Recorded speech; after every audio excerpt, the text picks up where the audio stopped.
kind of teared me up a little bit. It's been about a year, just over a year, when my dad died. And he was a huge influence on me. And I have to think, when I think about Slalom, I think about our company.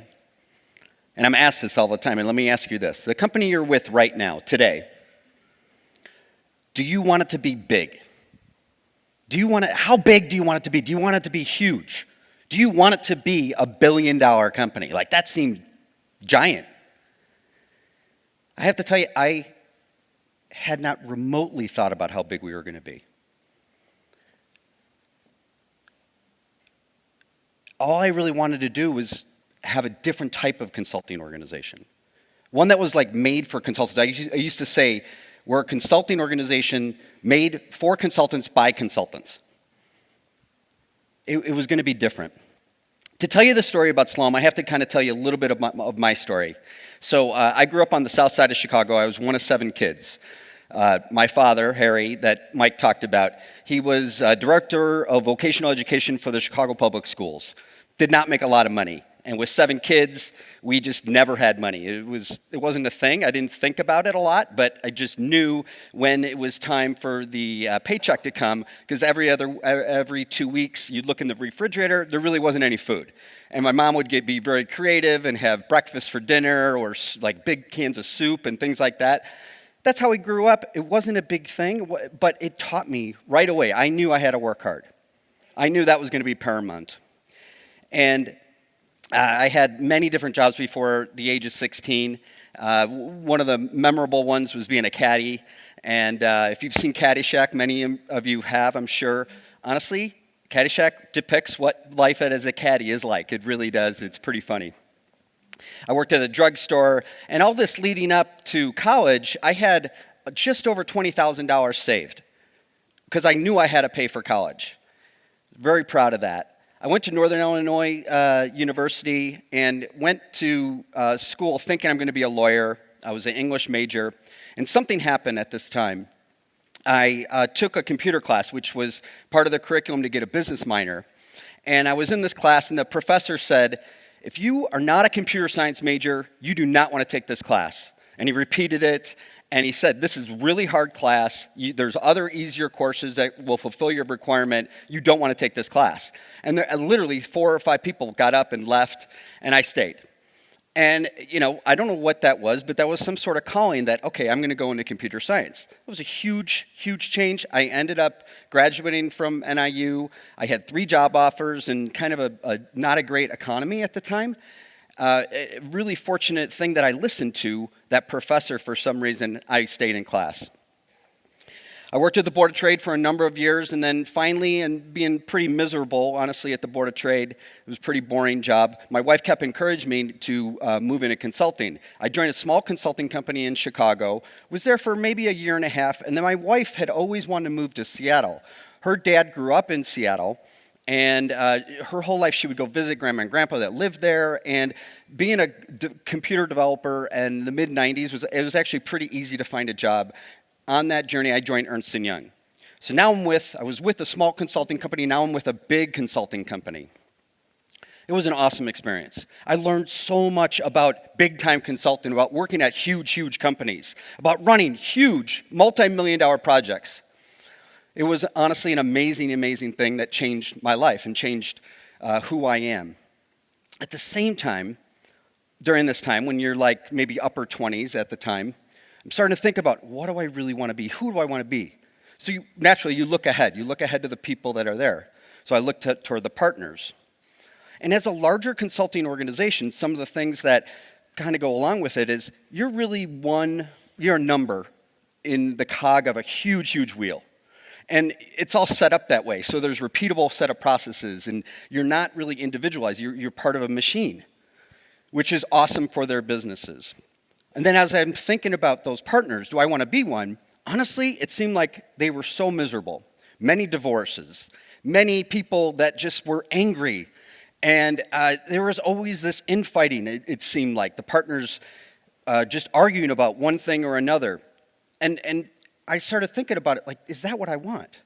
The way the system is set up in the larger consulting organization, is that it's a zero-sum game. Some partners are going to win, some are going to lose. The ones that lose, they're going to be kicked out, and it's up or out. At this time, I started thinking about what do I want to do. My client at AT&T Wireless kept asking me to join them, so I said, okay, I'm going to shift my career. I'm going to be a CIO someday. So I went into AT&T, which was my client.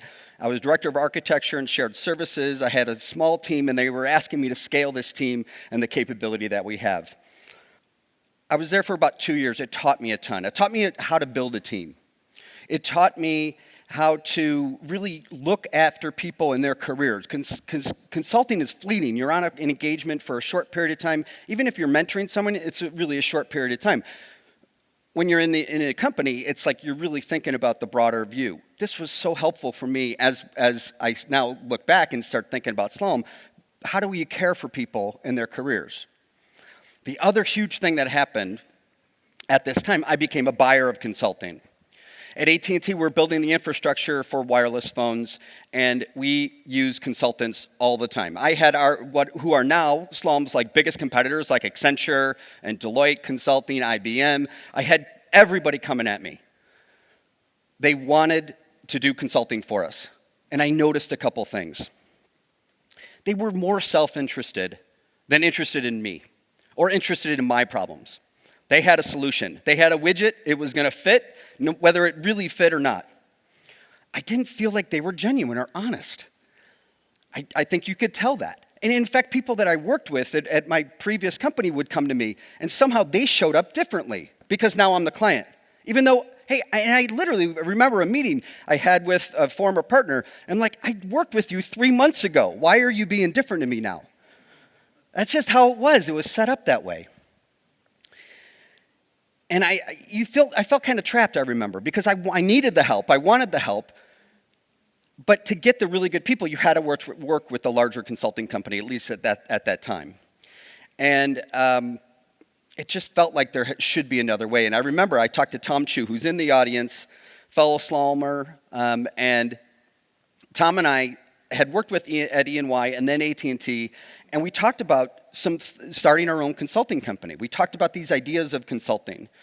And I have to admit, it took me a little bit of time, probably another 2 years, for me to get the gumption up to go and do this. And it wasn't until some things happened to really wake me up and think about that. I went to a small startup. I got greedy. It was the .com timeframe, and if you were in technology, you got 3 or 4 job offers probably a week, and everybody giving you stock options, and you start doing spreadsheets, and you're going to retire in 3 years, and it was amazing. And that was the time. So I went to a startup after 2 months. I knew it was going to fail, and now it's 2001. You fast forward, it's the .com bust. What am I going to do? Well, I met a guy, Troy Johnson, who was my headhunter. Troy had an opportunity for me to go to Starbucks and be director of architecture at Starbucks, which was a very similar role that I had at AT&T, so I was a shoo-in. It was going to work. And maybe fate drifted in, or Troy's curiosity, whatever it was. He asked me a question. He said, what are you going to do 5 or 10 years from now after this, after you're at Starbucks for a while? And I said, I'm going to open my own consulting company. And right away, he's like, you could just see his eyes light up. He's like, we've been thinking about starting a consulting company. And he introduced me to our CEO now, Brad Jackson. Brad started a company in 1993 called 2 Degrees. It's an accounting and finance staffing company. And they had thought of getting this consulting company going. They said, why don't you come open your own consulting company under our umbrella? That's how we started. And I remember the first week I was there. I started thinking about my time as a consultant as well as a buyer of consulting and these things that I really wanted us to stand for. These became our core values. You see them here. And I'm so proud. I wrote down 5 at the time. Over the years, we've reworded them a little bit, but the root of what they are is still there. And they're basic stuff. They're simple stuff. We all can actually do these things. And they are actually on our walls. They're on our website. But they are not just words. They are real. We live these all the time. You'll hear in a daily meeting, What is the right thing to do for this client? What is the right thing to do for this consultant? Just in a staffing meeting, let's say. They were basic things like have people that are collaborative and going to team and work together. How could we focus on the outcomes more? As time went on and we really matured and we figured out our DNA and our secret sauce, we added a couple things. We have created a really, really inclusive environment. We celebrate authenticity by allowing people to show up and be their genuine self. Because if they do that, they're going to be better. As we've grown, and we've opened now 27 different offices, we hire a head leader for that geography, for that office. And one of the biggest things that we look for is humility. We want learners at Slalom. And at a leader level, you have to be a learner. So that stay humble and curious core value is one of the biggest things that we look for in a leader. And then maybe just touch on one more, which is very unique core value is smile. And so this came again over the years. We had a client in Atlanta, one of our better clients, that was a buyer, big-time buyer of consulting, had all different types of firms, but he would constantly tell us we were his favorite. And we said, why? Why are we your favorite? And finally, as he thought about it, he said, when I'm at a conference room and I'm looking around the table, I always know who the Slalom people are because they're smiling. And he went on further and he said, you care more about our initiative. You care more about me personally. You care more about what we're doing and how this ties to the bigger reason we exist as a company than any other vendor I've ever worked with, and sometimes more than my teammates, my team members. That care really propelled us. And I have to say, that's why we've grown. That's why we've been successful. It's this care and this core that we have. So you fast forward maybe a couple years, it's like 2004 or so, and we started really thinking about how did we have success? Why have we been successful? And at this point, it was just in Seattle. We had about 100 people or so. And as I thought about it, I understood some of the things that we were. We were collaborative. We were flexible in how to work with clients. We met clients where they were, what made sense really for them. We opened a door for people to be themselves. We didn't call it inclusive at that time, but that's what it was. And the other thing that I did notice is that many of the people that joined, of the 100 people, they were coming from a larger consulting company, and they joined because I said, you don't have to travel. Now, to be honest, at the time, I really wasn't thinking about going anywhere else. I was thinking we're going to do work in Seattle, and that's what we're going to do. But as we're starting to think about expanding and thinking about doing other things, we wrote that as part of the model. No one wanted to travel. That became a policy, and it really, changed, honestly, consulting. Because that's one of the biggest challenges in consulting is the travel and the commitment, time commitment that it takes away from what you want to do in your personal life and with your family.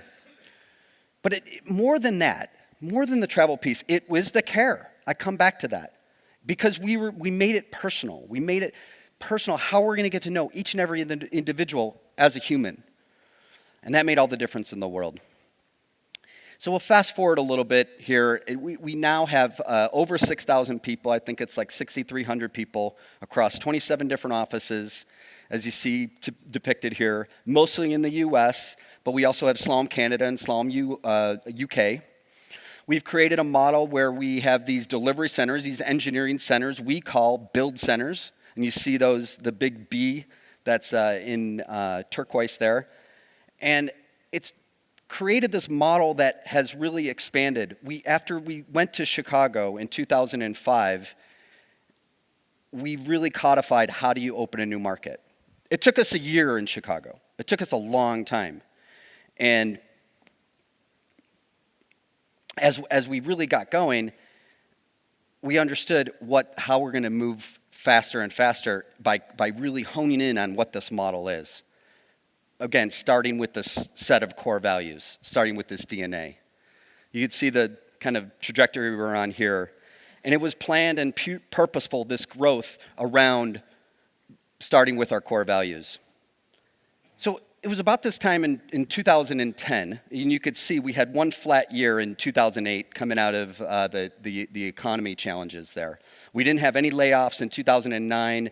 We invested, in fact, thanks to the brilliance of Tom Chu in mobility, and we had our best year in 2010, and we started thinking about what are we going to do. We had so many offers to be bought, and you know, we could have been bought. We could go public at some point, and we made a decision at that time that we want to be a multi-generational company, a company that's around for a long, long period of time. You know, we think of it as at least 100 years. And so we started thinking about, as we're starting to think about this, I'm like, we need to codify the leaders that are at Slalom that are making us great. So I met Rand through a entrepreneurial group. Many who are here get together once a year in Boston, and I met Rand through that, and I took him out for coffee, as I remember it, and I said, Rand, I want your secrets for building a leadership development program. Maybe you can help me do that. And he talked about ILP, and he talked about that, and I'm like, oh, that's great. I love it. Maybe I'll have some of our best people go to that. And he said, no, you're not doing that. You have to go. John, you have to go. If you want to build a leadership development program, you have to go. And it really woke me up. It was another one of these big wake-ups for me as we got going. And I'm sure maybe many of you have had that same experience, that Rand challenged you, that it has to start with you. Since that time, we put many people, almost every leader from those offices, through ILP. As he said, like 25 people. So we made a big investment in Stagen. We also took a lot of those things, the concepts that we all learned. We developed our own program. We're doing FLC, and I'm currently working with Rick and Rand on coming up with ways that we can take Stagen as well as some slalom content to our clients to expand the value, the impact that we all know that ILP has on you. So these are kind of some of our leadership programs. So now at the same time, through the encouragement of Tom Chu and our CEO, Brad Jackson, again going through ILP, we saw this need to create this purpose, create our deep purpose, which is that middle one, to reach for and realize, help you reach for and realize your vision. And the way I like to think about this is that because you met Slalom, you're better. As an employee, as a client, as a community, you're better. That's what Slalom is doing. We're help you understand what you want to do, and we're going to help you reach for that. And this has been grounding, and it's grounded us to the future. So as we think about the future, we've had so many different interactions with clients. We work with probably 1,200 clients. We constantly interview them, talk to them. We ask them to rate us on our core values, which is a great feedback mechanism for us. But we've come to understand something around growth. How do you grow? And we're bringing this to clients, but we're also internalizing this. And I'll go through this really quickly, but this is the Slalom growth formula, which is focused on three pillars. It starts with the customer. Be customer obsessed. This means that everybody in your organization thinks about the customer in mind. The video of showing the person sweeping that Andy kind of started us off on. If that person should be thinking about, I'm creating the floor for my customers to walk on. If everybody in the organization thought about that, you're going to be successful. Think about the customer. The second thing, have an insurgent mindset. We're going to be disrupted. Dev talked about this. You don't want to be one of the fracked. You don't want that to happen. So you have to start thinking and waking up and start thinking about, I'm probably going to be disrupted. What am I going to do about it today? How am I going to change my organization? And we're working with a client in Seattle that is a hardware company that is transforming to be a software company in the digital world because of the cloud. And I asked him, as he's going through all these changes, what's the biggest one? And he said the biggest challenge is getting people to understand we're not the incumbent anymore. We're not the top leader anymore. We either are going to disrupt the industry or we are being disrupted. You have to wake up and think about that. And then the third, something we focus on quite a bit from a Slalom perspective, focus on the people. If you focus on the people from a personalization standpoint, a personalized standpoint, and you focus on the teams and working together, and something we all know, start with trust. And to build trust, you have to be vulnerable. If you're able to do this, you're going to succeed. These are all growth formulas that we have. We have different ways of working with clients around each of these areas. The best companies are thinking about this, and you have to be constantly really challenging yourself. How am I going to be disrupted? So, if anything, I just want to leave you with a couple last thoughts. If you have not discovered your purpose, if you're not on that wall over there, make sure you do that. Because it does ground you. It does ground you. I think realize what your core values are, and I think they have to come from you as a leader. They have to be personalized. You have to really live them and think about them, and then evangelize the heck out of them. I'll say that. If you don't understand right now that your business is going to be disrupted, you probably are behind. You're going to be disrupted. That's the reality. So realize that. And I think the best formula is to look for your customers and your teams. They probably have a lot of great answers around where you can go and how do you not become disrupted or become the disruptor. And I think as I think about me and, was there this big lightning bolt that said, I must start a consulting company now? There wasn't. It was a lot of little signs, a lot of little conversations. It was my wife pushing me to take a chance. It was conversations with Tom Chu back in the day about we could do this in a better, different manner. It was conversations with Mike Maddock and that he kept telling me, you actually are an entrepreneur, that got me into this entrepreneur group where I met Rand and Stagen. The universe is telling you different little things. That's been a theme through many of the conversations, many of the videos. It is telling you things. You have to wake up and listen. It's probably one of the things that I realize now I've become good at. I'm so proud of what we've been able to accomplish and how we got there. But more important, we know we're going to grow. We know we're going to succeed because we're grounded deeply in our purpose and our core values. Thank you.